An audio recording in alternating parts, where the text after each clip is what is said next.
Dear colleagues, we continue our working day. Now the floor is given to Ministry of Defense spokesman on ATO-related issues, Colonel Oleksandr Motuzyanyk. Good afternoon, everyone. Now the information about the events that happened in the ATO region during last 24 hours. During last 24 hours, in the result of the military actions, no Ukrainian serviceman was killed or wounded. But there were casualties among civilians. A local resident was injured by a blow of the mine in the road between Pavlopil and Chermalik. Now Ukrainian doctors do everything in order to save his life.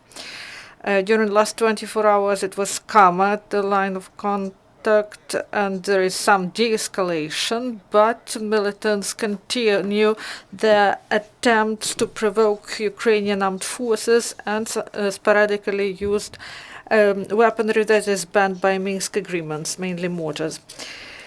And Ukrainian engineers continue to repair damaged infrastructure at the line of confrontation. At 6 frontline villages in Mariupol area, repair works are ongoing. Residents of Chermalik, Pavlopil, Gnutovo, Talakivka, Vodana, Lebedinska, Sartana, they need repair works. These settlements are without electricity supply because of enemy shelling. Now information in more detail. In Lugansk area, militants were active in Popasnyansky region. 10 times they violated ceasefire in the suburbs of Popasna. All these shellings were short-term, except one. Mainly the enemy used small arms. And only once the militants opened fire with the use of mortars, launching after 1 a.m. 6 mines at the positions of Ukrainian forces near Oleksandrovka. One armed provocation was in Lobachevo, that is in the region of Shastia, and far east near Russian-Ukrainian border. And during last 24 hours in the Lugansk area, there were 15 enemy shellings. In the Donetsk area, the shellings were long-term. The enemy used a wide variety of weaponry.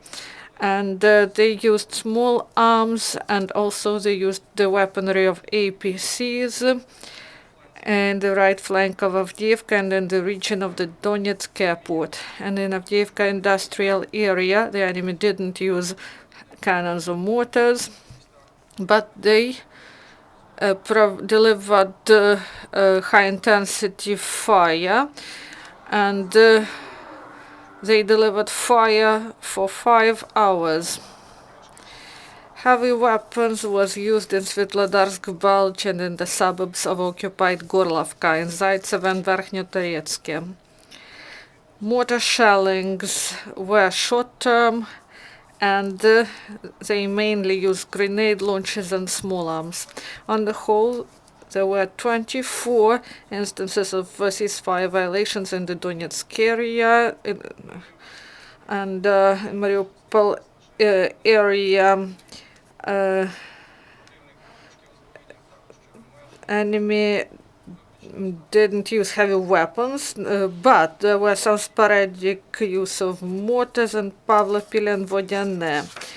And in Vodyane, the enemy delivered fire for 1.5 hours, and in Pavlopil Shirokina, part of front line, the forces of the enemy are most active in the morning, and they deliver fire till late in the evening. After this, there is relative calm that is up to 7 or 8 a.m. Then the militants continue the same scenario.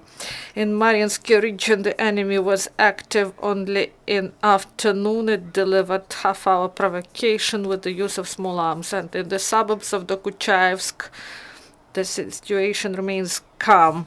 And on the whole, in Mariupol area, during last 24 hours, there were 22 enemy shelling, 2 with the use of heavy weapons. Ukrainian military intelligence informed that the so-called LPR have delay in payments to the militants, and it results to low morale and poor psychological state, especially among those militants who are at the front line. And the last payment was made at the beginning of January, and they got only half of the money they were promised. Chief Intelligence Department of MOD informs that among the commanders of Russian occupation forces there is sharp increase of those who want to discharge. It is connected with killings of field commanders Anishchenko and Tolstych. For the burial of the last one, the commanders of LPR, they collected money from the militants. And 2 days ago in the ATO area, near the front line, an air drone was found, and it didn't belong to ATO forces or international organizations that monitor the situation near line of confrontation. Ukrainian forces brought it down because the same type of air drone is used by Russian armed forces, and now the specialists processed the information from this device. In Mykolaiv, National Guard servicemen improved their skill of radio and chemical reconnaissance and surveillance. They were trained and rehearsed actions to counteract mass destruction weaponry and order of work with the radio and chemical reconnaissance and radiation metering devices. The officers of the Civil and Military Cooperation Group SHID, East of the Armed Forces of Ukraine, provided the residents of Lastachkina village with humanitarian freight that was provided by the residents of Dnipro and Oblast. They brought 7 tons of humanitarian freight. This is warm clothes, food products, and medicines. Question about Avdiivka. What is the situation in the region of Avdiivka, and is there a threat of offensive? And Russian media said that a militant was killed for the treason. Is there any confirmation of this information about the situation in Avdiivka?